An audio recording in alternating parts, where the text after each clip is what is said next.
Hello, in this video I'm talking about OsciStudio, a software to make oscilloscope music. You can get this from oscilloscopemusic.com, or if you're one of the backers from the Kickstarter project, you should have gotten an email with a link for the download.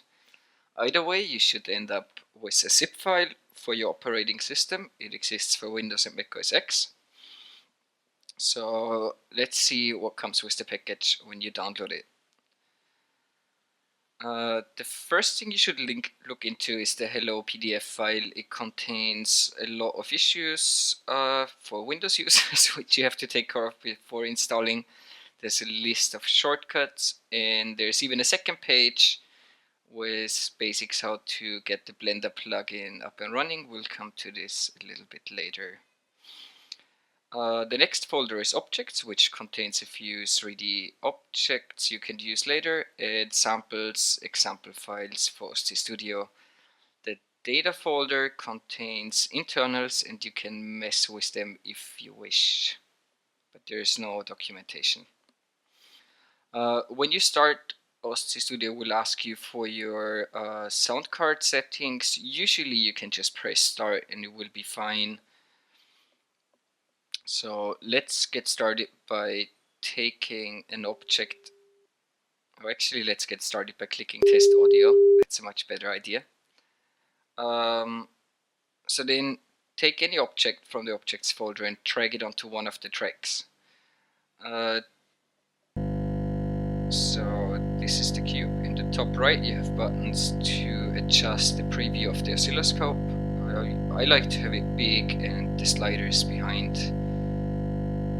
So let's look at a lot of different files.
Alright, let's look at the rest of the application with the cube, because it's kind of easy to understand. And let's go through all the sliders and knobs and buttons from top to bottom of one track.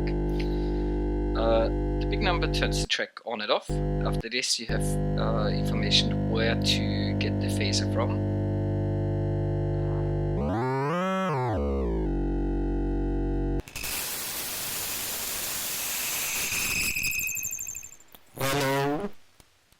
With MIDI you can send data from an external program, but I'm not going to show this now. The C-clip accelerates the object when it's in front of a certain point, which you set with the C-clip, and the strength determines how strong this effect is. You can see that the lines in the back become more transparent because of this.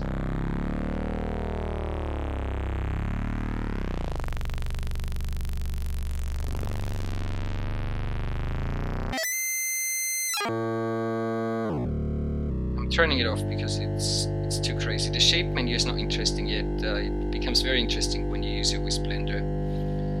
So each plugin lets you give a color, which is very neat once we get to the timelines, and it makes it possible to find things again with this little cross arrow, so you can drag it around if you wish and change the order of your plugins.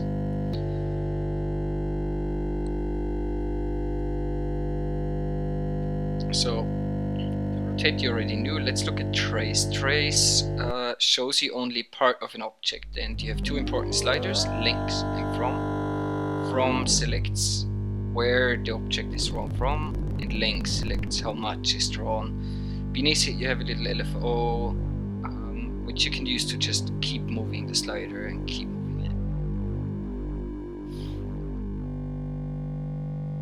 it. When you right click on any of the sliders, you get an option to add an envelope, and then if you go to the timeline view, you can animate it like in basically any other time-based application.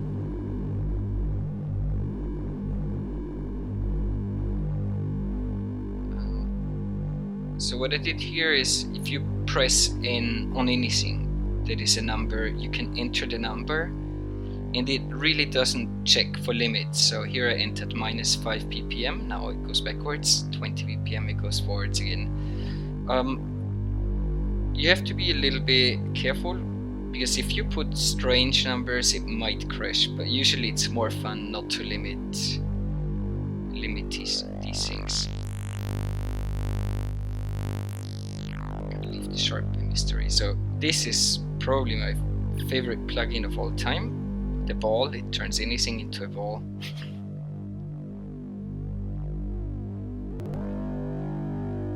I think any decent song should use this effect.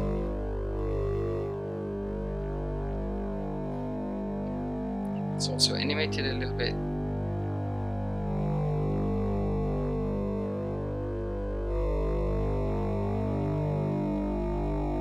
If you click the clock, you can set the length of this chunk for this envelope, and then it will just repeat over and over.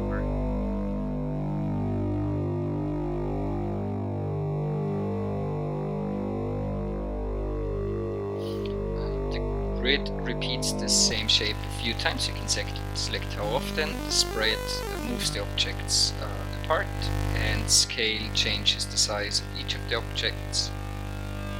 Object RX sort of gives each of the objects its individual rotation offset.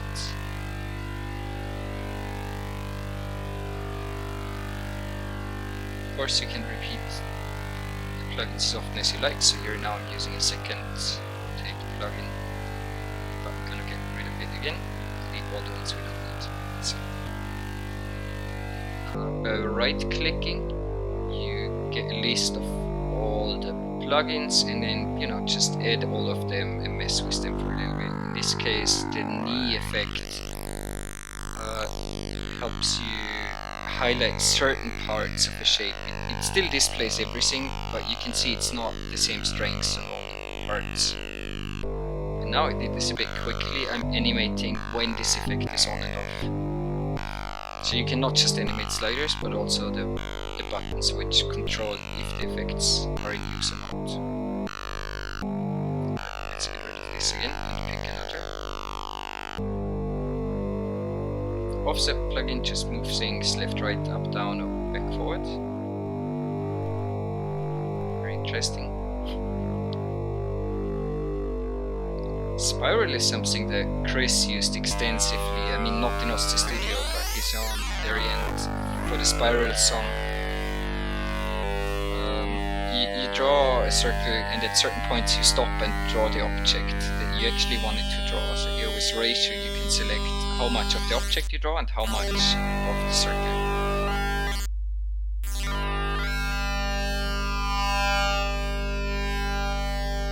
And again, makes interesting things when you go beyond the limits. Here I've set it to 40. The tone is very annoying, but it looks really nice.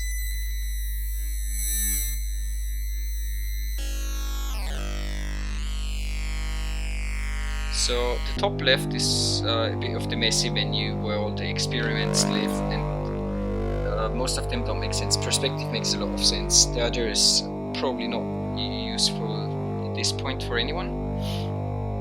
And this was a bit quick. If you right click on the frequency, it lets you not just add an envelope, but you can also add notes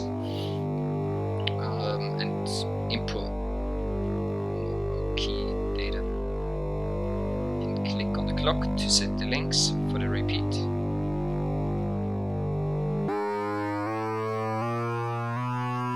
You have a beautiful, interesting melody.